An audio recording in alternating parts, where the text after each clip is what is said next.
Hi, my name's Logan, My name's Alyssa. and this is Marketer's Cut, a podcast about bad movie marketing. This is our first episode, so thank you if you're listening. It means a lot. We have no clue what we're doing. Anything you want to say before we keep going, Alyssa? No. No, nothing to say on our podcast? No. Okay, great. A great start. Well, first we kind of want to explain what the podcast is, since this is our very first one.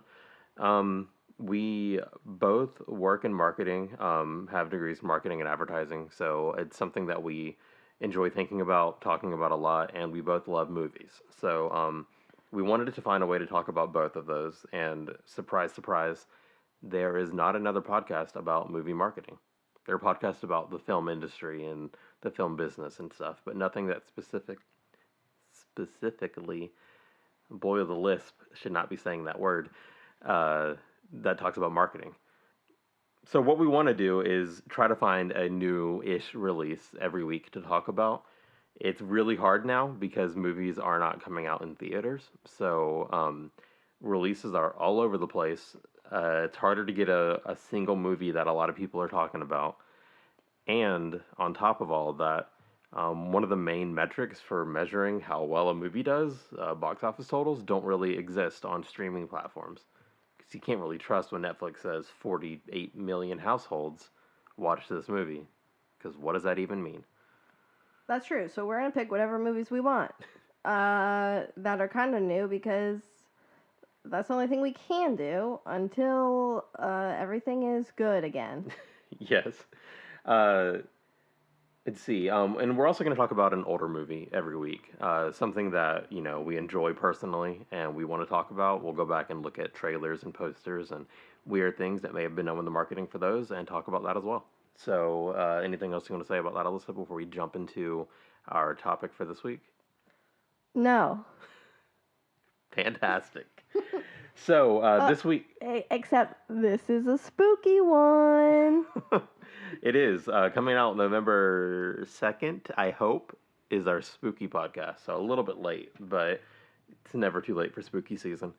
We're talking about The Witches this week. The classic 1990 film, as well as the remake that just came out on HBO Max.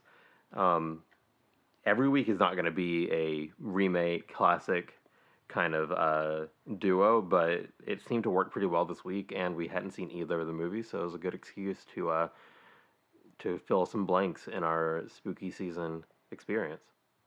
With that being said, we're going to jump right into The Witches 2020. A little bit of background, I guess, is the book that it's based on. So it's based on the book The Witches by...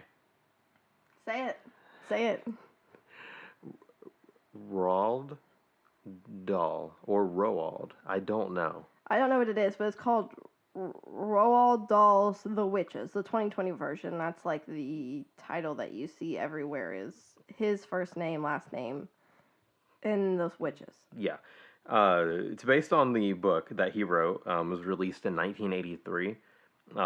It's been adapted into a lot of things, actually, since then. It's been adapted into an opera, a two-part BBC radio drama, a 1990 film, and a 2020 film that just came out. We have not seen the opera, sadly.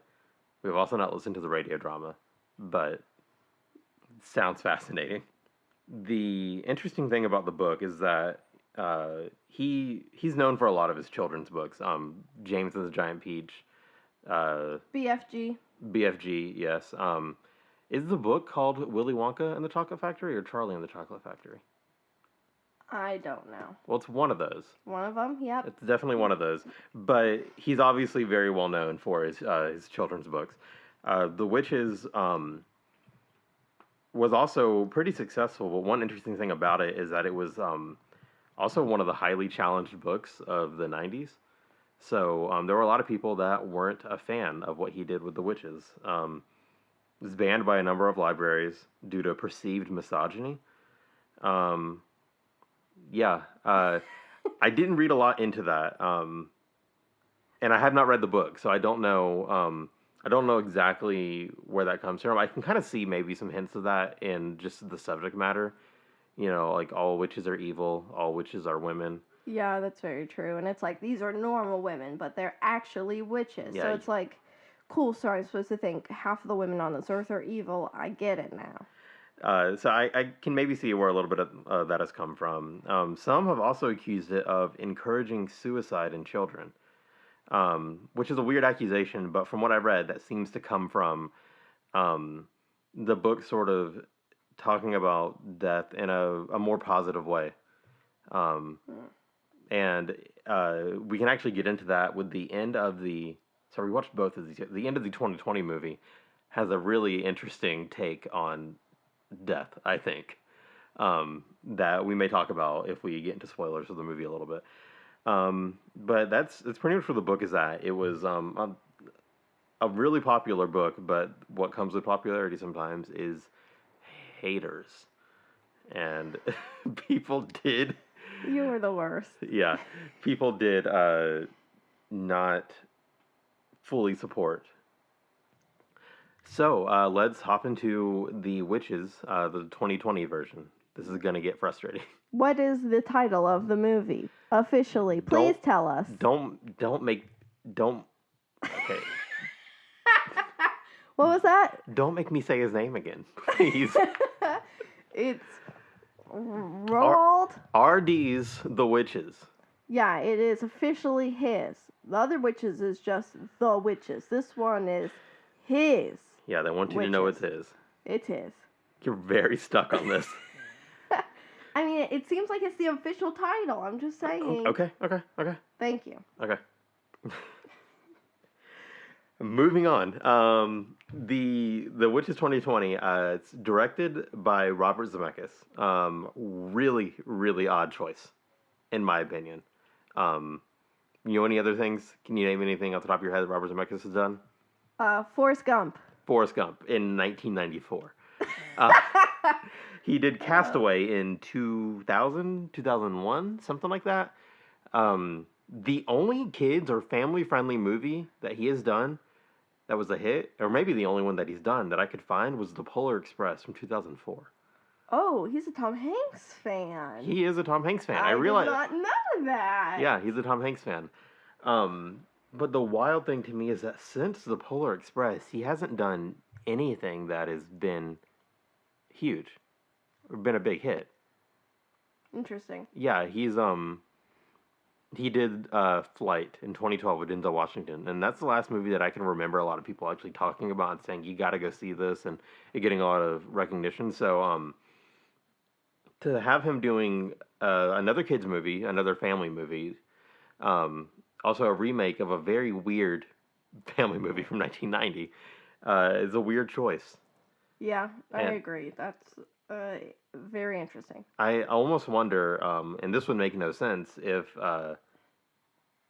it's following in Spielberg's footsteps a little bit because he just did the BFG in 2016, I think, which was a flop. So I don't think you would look at, um, very well known prestige director directing a doll movie and thinking, oh, we need to replicate that because BFG did not do well.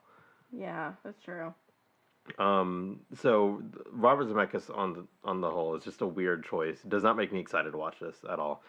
Um, he has a writing credit on the movie along with Kenya Barris, and then Guillermo del Toro also has a writing credit.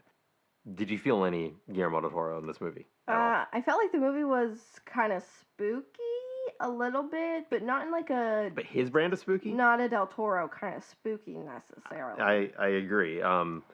He was a producer on it along with Alfonso Cuarón, I believe. So that's, I mean, interesting producer credits on this, but I didn't feel any of his influence at all. So congrats to them for getting him on that writing credit. It made me excited to watch this movie, but I'm a little disappointed in how it turned out with him. Let's get into the cast. Okay. Anne Hathaway as the Grand High Witch. Your thoughts?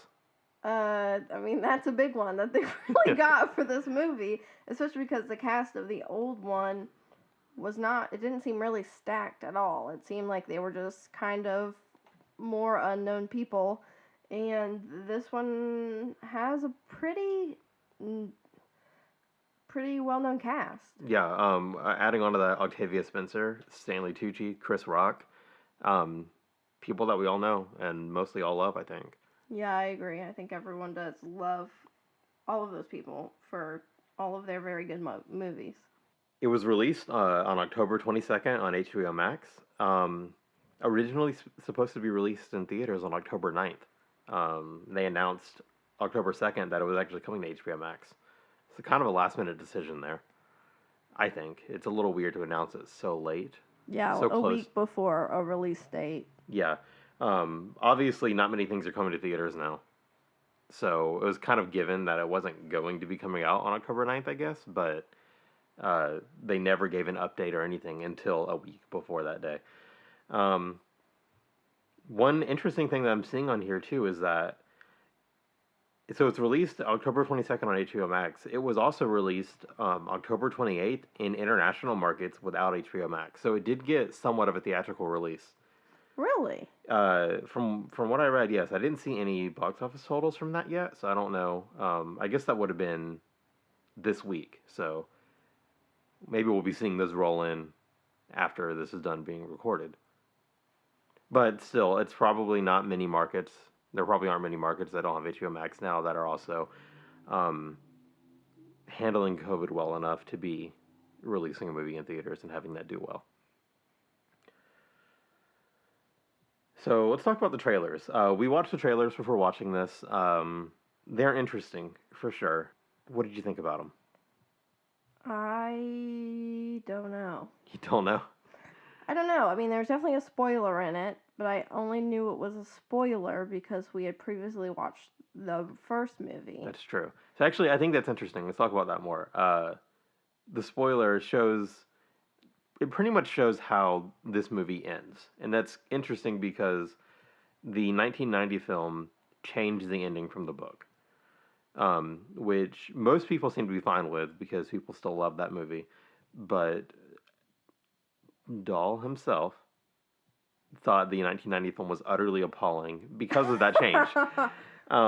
So I almost think that it's interesting, like including that shot that pretty much shows how this movie is going to end, lets fans know and people watching the trailer know that hey, we're sticking to the book. We believe in the book. We're going to keep the book's ending. Yeah, I did like that about the 2020 movie was that they did keep the true ending because it does make it definitely makes it more interesting. Yeah, for sure. So I'm glad they did that. It is I guess an okay reason to spoil the end of your movie. I guess. I don't know about that. You don't know about that.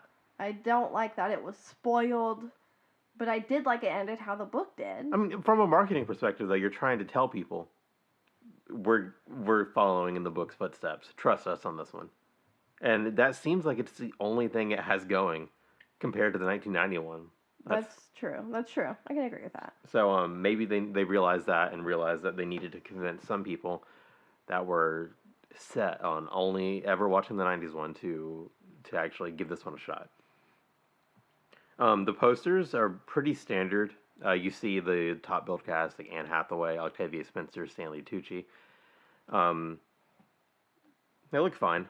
They look fine, I think. The tagline, though, on the poster actually changed once the HBO Max poster was released. So the original tagline was "Witches are real," which follows. Fine, classic. Yeah, We get it. That's good. it's cool. The new tagline is "This Halloween, bring the big screen home." Like everyone else is doing. This is not a unique tagline. It has nothing to do with the movie. I just think I just think it's weird. It doesn't even come out on Halloween. I know it's like the month, but like, come on. Yeah, I agree. So that's really the only change they made. But the fact that it was a change, I think, is interesting. Maybe they're really hammering home. Hey, this is streaming. You can watch it right now. HBO Max is plastered all over the new poster as well. It's on the bottom right beside the release date, and it's like at the top saying an HBO Max original. My question to you is if you had to change the tagline to make it, streaming friendly, like make sure everyone knows it's streaming, but also kind of keep it maybe making some sort of sense with the movie, what would you say? I really want you guys to see Alyssa's face right now. It is. She was not expecting this one. Why wouldn't you prepare me for this? I just thought of it. I thought it was a great idea. Oh my god. Come on, you got it. I mean, it's gotta be something about the witches and streaming. Spooky times at home. I'm sorry, wait, spooky times at home is what you're going with? Spooky times at home, witches are real. Okay. Yep. Okay. Yep. All right, I'm going to contact Warner Brothers. See if we can get you on their team for their next remake of a classic 90s spooky movie. Thank you. Yep. All right. Cool. So now that we've talked about all that, what do you think about the 2020 version? I enjoyed it. I liked both versions in their own ways. This one was really colorful. The cast was interesting. It was kind of spooky considering it was a kids movie. There were parts where I was like, okay, I'm spooked. Some of the CGI wasn't fantastic. Yeah, the mice looked. The mice were very interesting, and then there was her CGI scream we think happened at the end. Oh man, yes. Just a regular human screams at the end, and it does not look real. Yeah, it looks very fake. It She does was not very look real. scared in electronics. So they just really went all out with CGI in this one. It was, but I mean, it was. I agree though. It was enjoyable. Given that we watched it right after the 1990 movie, we're seeing pretty much the same plot play out. A lot of the same sorts of characters and stuff. I still enjoyed it. There was stuff that made it enjoyable and watchable.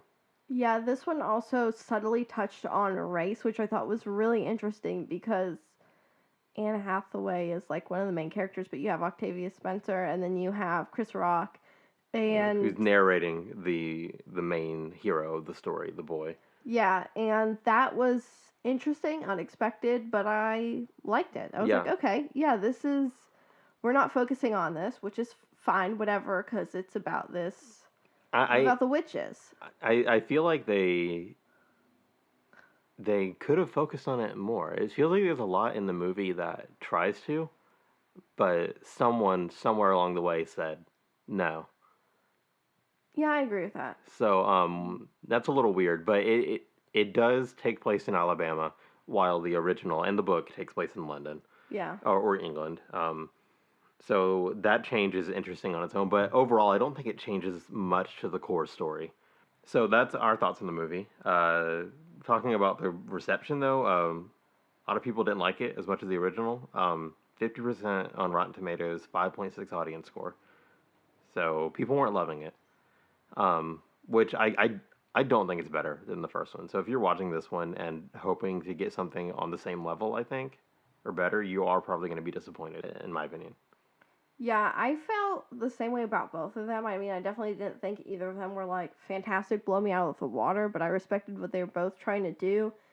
And I like the differences that were made. I just like seeing both from both perspectives that they did, but I enjoyed it. I don't think either would have been nominated for an Oscar. It wasn't, they didn't blow me out of the water, but I enjoyed watching both movies.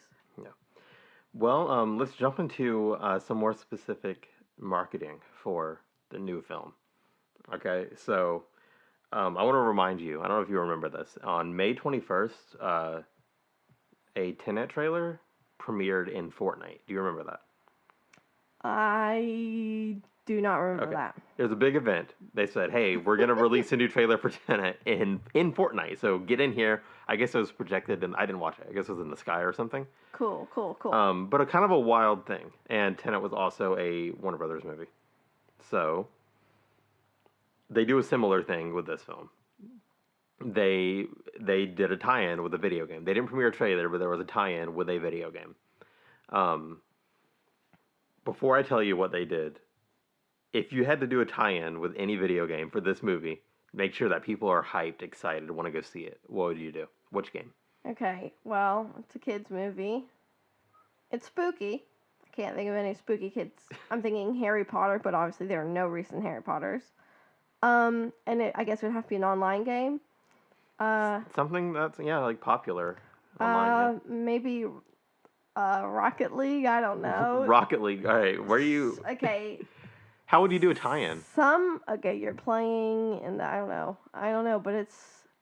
Ooh, the little cars could have little witch things on them. I don't know. 'Cause I feel like kids play that. Some of the arenas are kind of spooky, I think. Yeah, maybe you could have a spooky witch arena. Oh, that'd be cool. And Rocket League is now owned by Epic, who owns Fortnite as well. So there would be the relationship there between Yes, thank you. WB. Logical. Okay, I mean it's not what they did. It's nowhere close to what they did. All right. This film. Okay, wait. I want to guess one more time. Okay. Second guess. This is a buck wild one. It's in Call of Duty. Right, in Call of Duty, there's witches there and you have to kill them. Yep. I'm shocked. I'm appalled. No. So you were on par with the kids game part of it. Yes. I don't think Rocket League or Call of Duty have the same young kids audience as Fortnite, and this game that I'm about to say does. But this film collaborated with Roblox in October. Roblox is perfect. Perfect. There was a boss battle in the game with the Grand High Witch, which is wild to me. I didn't know Roblox had boss battles. I also did not know that. So that is really interesting, and it inspired me to do some research into Roblox, because when I was a kid, Roblox existed. I never played it. I didn't know about Roblox until recently, where my little cousin shows me her house and her baby animals. Yeah, and she does play it, which is... She plays it a lot. I would love to Facebook message her right now and ask her if she did beat the Grand High Witch. That would be great. So I did some research. Over half of all kids under 16 play Roblox. What? Yeah. I believe this is U.S. numbers, but it's able to host virtual parties like Fortnite does as well, like they did for the Travis Scott performance or the Tenet trailer in Fortnite. Roblox is able to kind of do similar things. An interesting thing is that there was a huge jump in Roblox users as the pandemic began. So, of course, that number, before it used to be a third of all kids under 16 play Roblox. And went to a half? It went to over half of all kids under 16. That change was from April to August 2020. What do you think Roblox has going for it? Because now it's like, should I be playing Roblox? What's happening that so many kids are playing it? I don't know. Do you think Roblox made anybody say, hey, Mom, Dad, put on The Witches 2020, directed by Robert Zemeckis, starring Anne Hathaway as the Grand High Witch? I beat her in my game, and I want to see her in the movie. Maybe. Listen, so? Maybe. If Okay. I was playing Roblox, I beat her. I'd be like, that's cool. She's going to be in a movie. And I might be interested in it, especially when I'm at home. If I have HBO Max, it's right there. I mean, what else am I doing other than playing Roblox? Thank you. Okay. So I thought that was really cool. It was really interesting. I'm glad that video games are getting to a point where large media companies are taking a shot at marketing inside of them. It's an interesting place that we've arrived at. That's pretty much it on The Witches 2020. I kind of want to throw out some of our own ideas there. I haven't thought about this at all, but like, what would you have done differently? How would you have made a trailer more interesting for The Witches? How would you have made more people care about this? Okay, I've already said it once the other night. You're in New York City. People are walking around. You got these mice filled with goo all over. And you got to stomp them. And then you stomp them, goo comes out. And there's a witch's sign nearby, so you know it's about the witches. And that's it. That'd be a fun, beautiful time. So much. Well, sometimes... I so mean, much has to go right for that to... You're right. But it's also on HBO Max. You got to get someone to watch it. Now, do you think someone would be upset if they accidentally stepped on a fake mouse and then noticed there was goo all over their very nice white shoes? You got to make a point that... I mean, I'd hope people would be more scared. But you got to make a point. This mouse is a big deal. But just picture me walking down the street.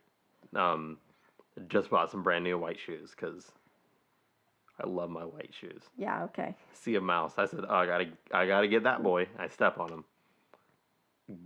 Green or purple goo, whatever, all over my white shoes. I'm happy. Okay, well, you are the one who chose to step on it. I'm not gonna. Maybe I'd expect some like. What we're would you talking about expect? stepping on mice now. Now, you guys may think this is fucked up, but the movies, they step on mice. They do step on mice and just kill them right there. And it's like, oh, that's... Yeah, it's a little shocking. It's a little shocking, and that's what I want people to do. I want them to step in and be like, bam, goo, what? The witches? I'll watch that one. Okay, really interesting. Man, personally, I think I would have. I think the biggest part, and we'll talk about this soon, but the biggest thing that the 1991 has going for it is the Jim Henson Productions work on it. Like, the puppets look amazing. And I just think embracing that in some way for this 2021 could have helped it, you know? I don't think people are excited about the CGI, and if we're going to talk about marketing, we have to talk about, like, down to the movie itself. I would have gone puppets. I would have made puppets a big part of the push for this. Is like how people talk about practical effects in the new Star Wars movies or The Mandalorian. Like, look at all the practical effects they did. It's so cool, and it is. Yeah, if you're an adult, but kids don't care. Well, maybe you could buy a kid a puppet. Kids don't care about puppets the way they use. I care about the Muppets more than half the things on this earth. More than half the things. And buy a kid a puppet. Let them have a good time. You get bored. You need at least two puppets so they can talk to each other. You buy a kid two puppets. Let them have a better time. Look, it's a good merchandising opportunity. You get some puppet. Like, the puppets are so cool. The puppets are interesting. And you don't mess up anybody's brand new white shoes. Who is buying white shoes? Don't. Some people buy white. Don't do it. I might buy white shoes just to spite you. I will instantly ruin them. I'm going to get goo all over my shoes. Okay, we're going to move on to the original, the classic, the Witches, 1990. This one is not dolls. It is, but it isn't. It's not in the title. So you're so obsessed with this. I am making sure everything is correct. This is the one everyone knows and loves, except for us, because we had not seen it ever. Or really heard of it that much. Yeah, I didn't know it was such a classic, but I'm talking to my friends, and they're like, I've seen the original, I love it. They're like, what? What friends? My one friend, Andrew. Hi, Andrew. Okay, great. So that's good. Also, someone I work with, talked to him about it, and he's like, I've seen the 1991. It's one of my favorites of all time. Will not watch the 2021. That's one of those hurdles that the 2020 movie had to overcome, and I don't think it did. Who else should we name drop in this episode so they definitely listen to it? Say, hey, we actually talked about you in our podcast this time. Well, I should name drop Ricky, who I work with. Oh, he's the one who said that, yeah. Okay. Yeah. Who else do I name drop? I don't know. I would like to name drop my grandma, who's going to listen to this anyways, probably once we put it on YouTube, because she doesn't know how to work podcast apps. Love you, Grandma. Okay, let's jump into the movie. That was relevant. So The Witch is 1990. Also Warner Brothers. Directed by Nicholas Roeg. Who is that? He's the director that directed The Witches in 1990. Okay, what else? Anything? He had a lot of movies before this. From what I was seeing, none of them were huge hits. Okay. Now, he does have one movie called Don't Look Now that I think came out in the early 70s. That one has stood the test of time. Everything else he's done I have not heard of. Looked at Box Office Mojo. None of them were particularly successful. But he is known for being weird. Okay. So I like bringing that on for the Witches, you know? You think about the source material, you think about what you're trying to do, bring on someone weird. It stars someone we all know and love, Angelica Houston. Who? Angelica Houston, amazing.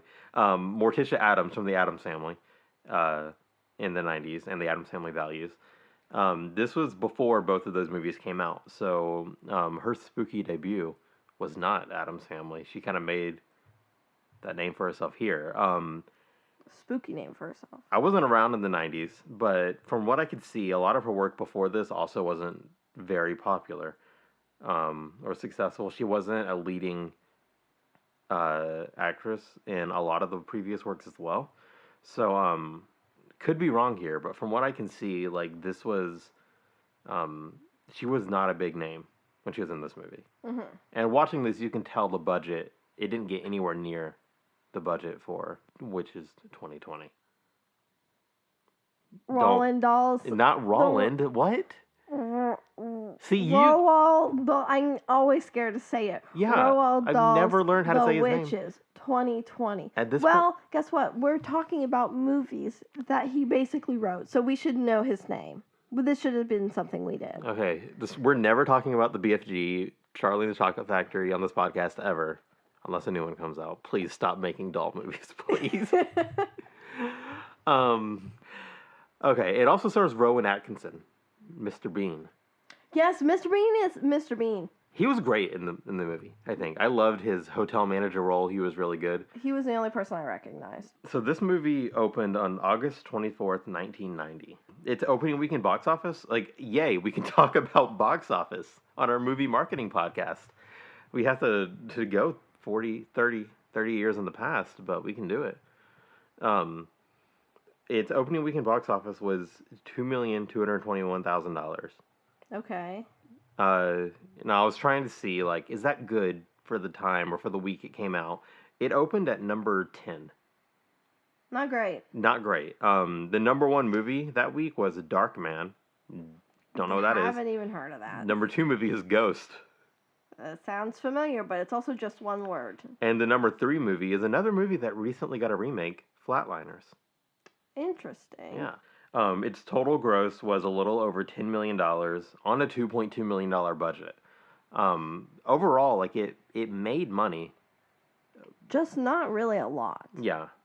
But that's just its original theatrical run. Over time, once it started getting VHS releases and stuff, which I believe it got a big VHS release in the late 90s, this thing started to slowly gain more and more popularity because it's a great movie. I think once people actually watch it, they realize, like, it could be terrifying for children. Like, it's a movie that I think is perfectly scary for children, and it's just really fun to watch. However, I would like to bring up, I don't see a lot of kids movies that are spooky. I'm not spooked by kids movies. However, this movie, I was definitely a little spooked in both of the movies. Yeah, there were times I was like, okay, well.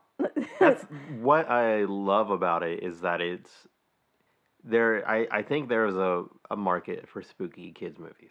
I agree. I know particularly one child loves to be spooked. Yeah. And I didn't love to be spooked as a kid. I don't love to be spooked now, but I like that it was a kids movie. I wasn't too spooked. I was just spooked enough.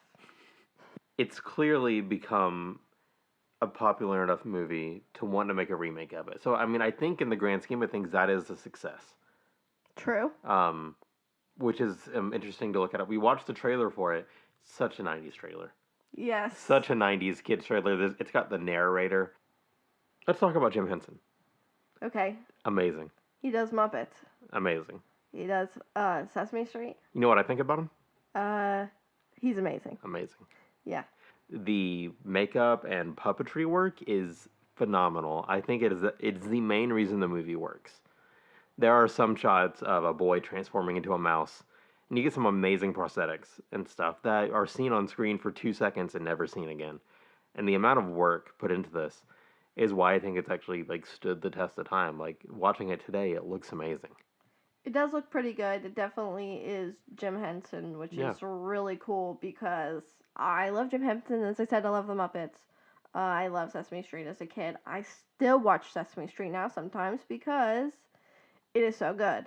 And, I mean, this was it. Even the poster is like, I mean, it's out of the same field of Dark Crystal and Labyrinth. I mean, you look at the poster and you say, yeah, there's some Jim Henson in this, which I thought was really cool because it's a niche thing. Yeah, and they weren't afraid to use his name. His name appears on posters at the time. I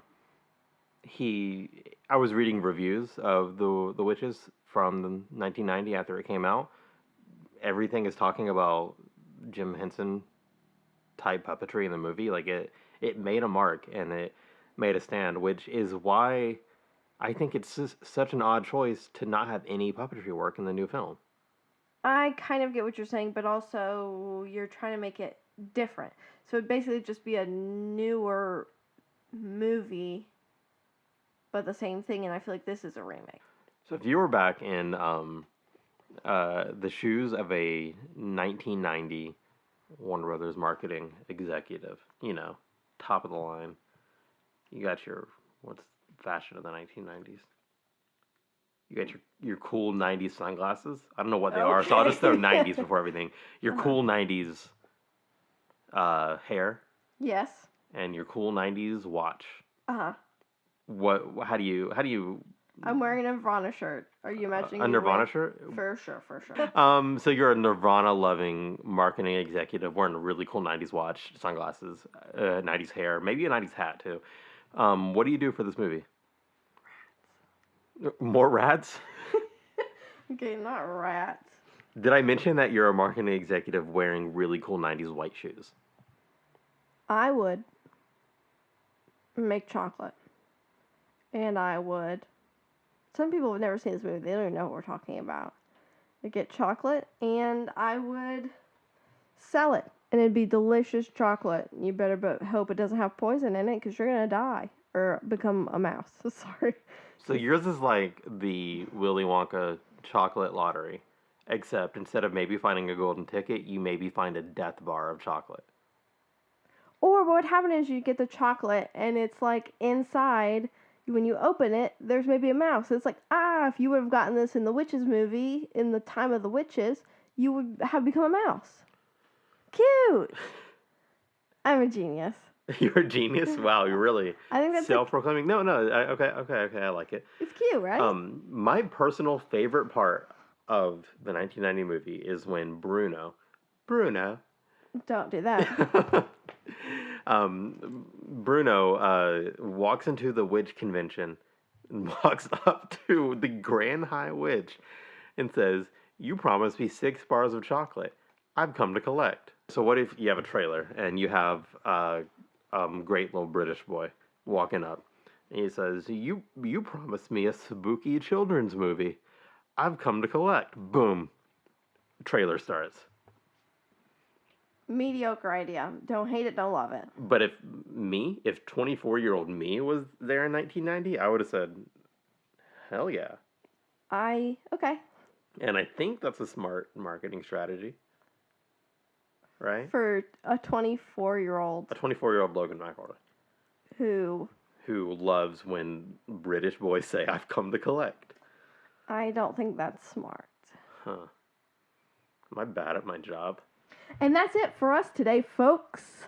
We have talked about our 2 movies, The Witches, and then also the other movie we talked about, The Witches. They're 2 different movies with the same title. Wait, and what was that second one called? The 2020 Witches? What's it called again? The 2020 Witches is called Roald Dahl's The Witches. Okay. On HBO Max. Actually, just so you guys know, you can watch the newer one on HBO Max and you can watch the old one on Netflix. Free of charge if you pay all that money for those subscriptions in the first place. Or if you use your parents' logins or your grandparents' logins. Shout out to me, Ma. So please follow us on Twitter. We try to tweet about upcoming episodes and just movie marketing stuff in general. Also on Instagram, we're at Marketers Cut for both things. Yes, we are. We're on YouTube. You can just search Marketers Cut. We'll show up. We have our teaser episode there. This episode will be there as well. And we're on pretty much any podcast app that you can find. I think I've covered all the main ones and getting us on there. So please subscribe. If you want to leave us a review on Apple Podcast or Google Play Podcast or whatever that Google one is called, please do. It would help a lot. And I think it helps us rise on the charts if we get a lot of reviews, although we won't. But any review helps. Yeah, that's true. We really love movies, and we also love marketing and thinking of these marketing ideas. And so we think this is going to be a really fun podcast for us, and we hope it's also a fun podcast for people who listen. Yeah, I agree. And I don't want to forget to thank Jacob Wall for doing the art and logo for the podcast. It looks amazing. He's a great artist. He's so good at what he does. You can find his art and other work and stuff at Jacob Art Wall on Instagram. That's JACOBARTWALL. He does some amazing stuff, so go check that out. Okay, well, that is it for us this time. Catch us next week on Marketer's Cut. Bye. Also, we're Yeah. engaged. Oh yeah, I said that. This is my fiance.